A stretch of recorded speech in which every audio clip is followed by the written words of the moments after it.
Très bienvenue à notre discussion sur la valeur de United Healthcare. On va passer maintenant aux dernières étapes pour arriver à un chiffre. Donc, dans la vidéo précédente, on a vu l'ensemble des dynamiques pour la demande de ces différentes catégories. On a vu que pour Medicare, la demande va être forte pour les années à venir à cause du vieillissement de la population américaine. Pour Medicaid, on a vu que ça va être beaucoup plus difficile, notamment à cause du One Big Beautiful Bill, qui va engendrer des coupures pour ce type de programme-là. Et on a vu qu'au niveau des employeurs et des individus, on ne peut pas s'attendre à une croissance qui va être importante. Donc, il y a d'autres choses, il y a d'autres éléments qu'il faut regarder, hein, right? Et c'est pas juste une question de revenus, mais c'est également une question de dépenses et de réinvestissement. Et donc, euh, ce que vous pouvez voir à l'écran, c'est la marge bénéficiaire, la marge opérationnelle des activités de United Healthcare, donc le pôle d'assurance santé. Et on peut voir que le groupe a été relativement assez euh, euh, a eu beaucoup de succès à travers le temps pour gérer ses coûts par rapport à ses revenus. On peut voir que la marge opérationnelle a été euh, à un maximum de 6%, à un minimum de 5%. C'est sûr que je pense que beaucoup d'investisseurs sont craintifs de l'augmentation des coûts médicaux, mais historiquement, United Healthcare, notamment avec son intégration avec Optum, a été en mesure bien répondre à ces enjeux-là. Donc, c'est clairement quelque chose qu'on va garder en tête dans notre modèle. Et donc, voilà. Ensuite, au niveau du réinvestissement, c'est vraiment assez intéressant. United Healthcare étant dans une industrie mature, étant un grand joueur, euh, ayant un historique depuis 1977, donc est à un stade de vie où est-ce que elle n'a l'entreprise n'a plus besoin de réinvestir massivement dans son réseau. Hein, son réseau est déjà bien construit avec plus, étant le plus grand assureur privé aux États-Unis, pour la santé, bien sûr, est intégré avec Optum et ses sous-divisions, a, assure presque 50 millions de personnes. Donc, ses besoins de réinvestissement, si on regarde les derniers 5 ans, ont été sous la dépréciation et l'amortissement du groupe. Donc, ce qui fait en sorte que son taux de réinvestissement a été négatif.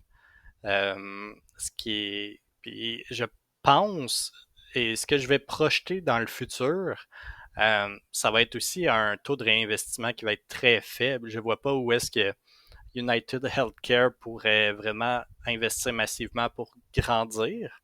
Donc, je pense que ces dépenses euh, vont être, vont être contrebalancées par la dépréciation des actifs. Donc, voilà, on va garder ça en tête pour le modèle.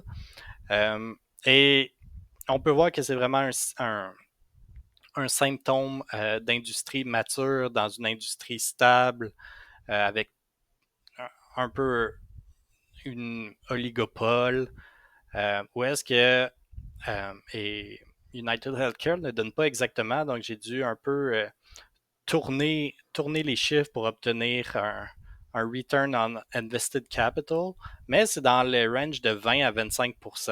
Donc, c'est fantastique comme rendement sur le capital investi, ce qui fait en sorte qu'avec très peu d'investissement, United Healthcare peut grandir.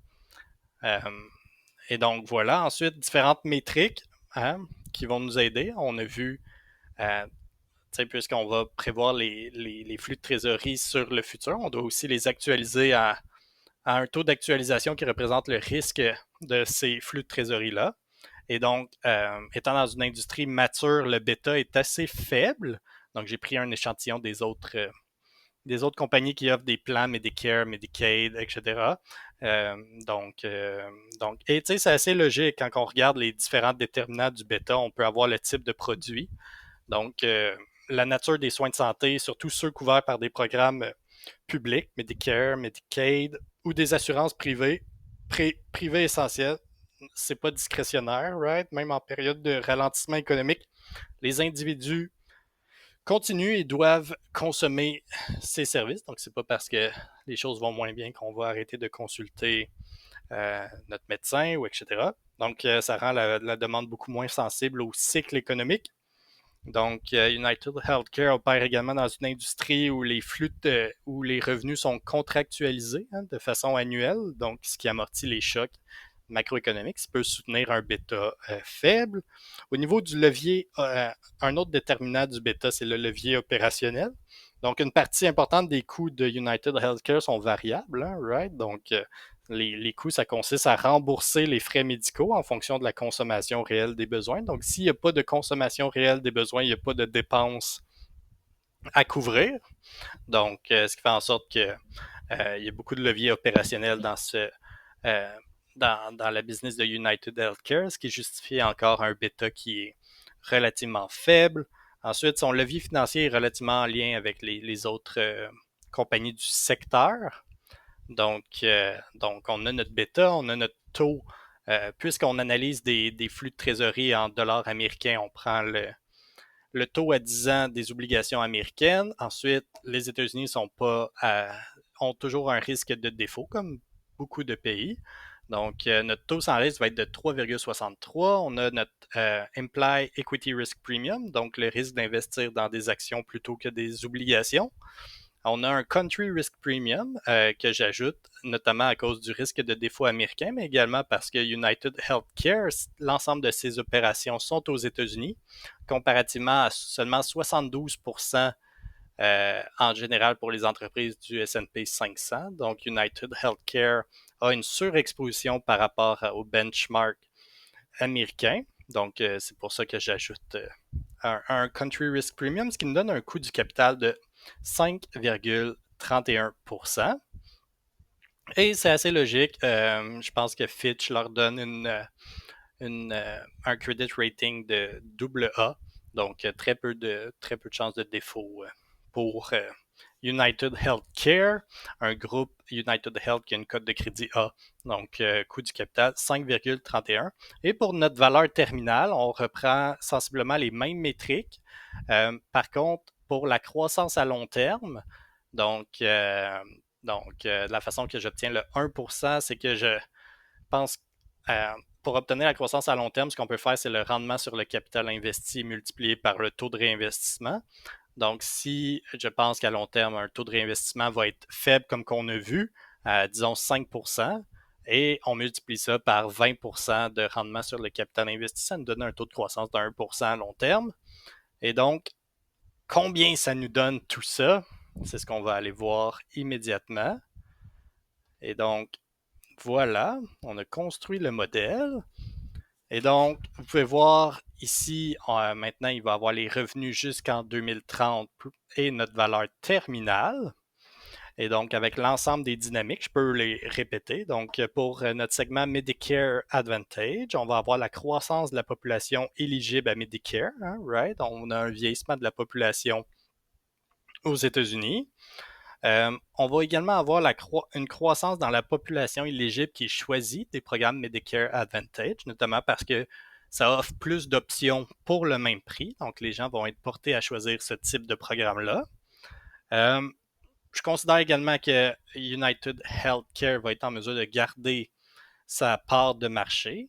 Je l'évalue à environ de 22,5%, donc entre 20 et 25%. Également, on a vu que les primes en général continuent d'augmenter d'année en année pour les primes Medicare. Donc, je pense que je donne aussi un range de entre 2 et 6%. Donc, voilà. Et j'intègre également les impacts du PayGo, donc Pay as you go, hein, notamment comme on a vu, lorsque il y a soit une augmentation des dépenses ou une diminution des revenus via notamment les bases d'impôts dans le One Big Beautiful Bill, il y a des contre-mesures qui peuvent se déclencher qui pourraient impacter le programme Medicare. Donc, je les ai inclus aussi dans notre perception du revenu. Donc, ce qui fait en sorte que donc voilà. Ensuite, on va avoir Medicaid. Donc, Medicaid, on sait que les prochaines années vont être assez difficiles pour ce programme-là. Donc, on va non seulement avoir une diminution de la population éligible à Medicaid, donc que j'évalue entre peut-être 500 000 et 750 000 membres pour United Healthcare, mais également, je m'attends à avoir aucune augmentation des primes versées aux assureurs qui assurent ce type de programme, comme qu'on a pu voir que ces primes-là tendent à changer dépendamment de quel parti est au pouvoir. Donc, lorsque les républicains sont là, l'augmentation des primes Medicaid tend à être négatif ou proche de zéro. Ce qui fait en sorte que lorsqu'on additionne l'ensemble de ces revenus-là, on a une croissance de 2% par année composée pour l'entreprise. Donc, ce n'est pas une croissance qui est très forte. Ensuite, au niveau des marges, on a vu que les marges ont été relativement assez stables à travers le temps, notamment grâce à l'intégration entre United Healthcare et Optum, donc entre l'assureur et le prestataire de soins. Je sais qu'il y a beaucoup d'inquiétudes par rapport à justement l'augmentation des soins médicaux, mais historiquement, il semble que United Healthcare était en mesure de se débrouiller. Et donc, j'assume que ça va être entre 4,50, ce qui serait très bas, et 5,50, donc ce qui nous fait une moyenne de 5. Donc, on assume une moyenne de l'EBIT de 5% pour le futur, ce qui fait en sorte que même à 5%, on est dans le bas de la tendance historique. Fait que je pense qu'on est relativement à un bon endroit au niveau du modèle. Donc, ce qui va nous faire cette ligne-là en termes de notre EBIT. Ensuite, on va avoir un taux marginal d'imposition d'environ 25%, ce qui est proche du taux effectif de United Healthcare pour une entreprise qui est mature. Ensuite, le réinvestissement, comme qu'on a mentionné, va être assez faible. Right? United Healthcare, déjà très bien établi, a déjà son réseau, a déjà Optum, a déjà sa force de vente, que ce soit des relations avec des brokers qui vendent pour lui, que ce soit des plateformes en ligne où est-ce qu'on peut comparer les plans, on a la force directe, etc. Donc, le réseau est déjà là. Donc, c'est pour ça que je pense pas que le réinvestissement va être massif pour United Healthcare, ce qui fait que je le mets à environ 5%. Et donc, ça va être une dépense annuelle de 5% de notre EBIT, 1 moins T. Ça nous donne les flux de trésorerie libres à la firme. Et donc, on l'a pour de 2025 à 2030. Ensuite, dans notre valeur terminale, ce qu'on fait, c'est qu'on prend T plus 1 et on divise par R moins G. Pour le R, la croissance anticipée à long terme, je l'évalue à 1%. Le 1% vient du taux de réinvestissement de 5% multiplié par le rendement sur le capital investi de 20%. Donc 5% fois 20% égale 1%. Puis c'est quand même assez en ligne pour la croissance à long terme, dans le sens que Medicaid, so-so. Au niveau des employeurs, c'est un marché qui semble saturé. Vraiment, la croissance va vraiment venir de la croissance de Medicare. Et on a notre discount rate qu'on a vu précédemment à 5,31%. Donc, lorsque je fais 12 milliards divisé par 5,3 moins 1%, on arrive à cette valeur de 284 milliards qui est notre valeur terminale. Et on va actualiser l'ensemble de ces valeurs-là à notre taux d'actualisation de 5,31% avec leurs périodes respectives. Donc, ce qui nous donne une valeur des actifs opérationnels de 276 milliards de dollars. Ensuite, on va soustraire la dette, qui est environ la partie associée à United Healthcare. Je l'évalue en utilisant une formule assez simple de les actifs de United Healthcare divisé par les actifs de United Health, c'est environ 40%. Donc, 40% de la dette de United Health, c'est 73 milliards. 40% de ça, c'est environ 30 milliards. Donc, on soustrait la dette et on ajoute le cash. Donc, 30% du cash, 40% du cash de United Health, euh, je l'accorde à United Healthcare. Donc, on ajoute le 12 milliards et on arrive à une valeur actualisée des fonds propres pour la division d'assurance santé de United Health. Donc, United Healthcare, on arrive à une valeur actualisée de 259 milliards de dollars que cette division-là vaudrait par elle-même.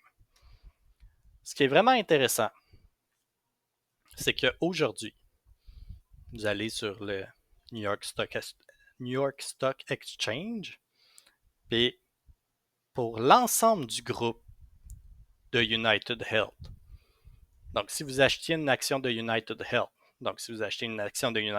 vous obtenez United Healthcare, vous obtenez Optum. Et donc, pour acquérir les deux, vous paierez 268 milliards de dollars aujourd'hui. C'est la valeur au marché du groupe, 268 milliards de dollars. Aujourd'hui, on a fait l'évaluation seulement sur United Healthcare et on arrive à 259 milliards de dollars. Donc, on n'a pas encore fait Optum, mais il semble potentiellement, à la vue de notre analyse, que le groupe pourrait être sous-estimé, sous-évalué de façon significative. Et donc, dans les prochaines vidéos, on va s'attaquer à Optum pour voir c'est quoi la valeur de cette deuxième division-là. Donc, vraiment intéressant. Il faut se souvenir que depuis le mois de novembre dernier, United Health, le groupe, a perdu 50%, un petit peu plus que 50% de la valeur cotée en bourse. Donc, est-ce qu'il y a de la panique qui s'est installée chez les investisseurs? Parce qu'on peut voir qu'on a une vision assez pessimiste de l'avenir de Medicaid, assez pessimiste de le segment employeur, notamment à cause que le marché semble saturé. Mais la vraie valeur pour United Healthcare semble être dans Medicare. Semble provenir de Medicare.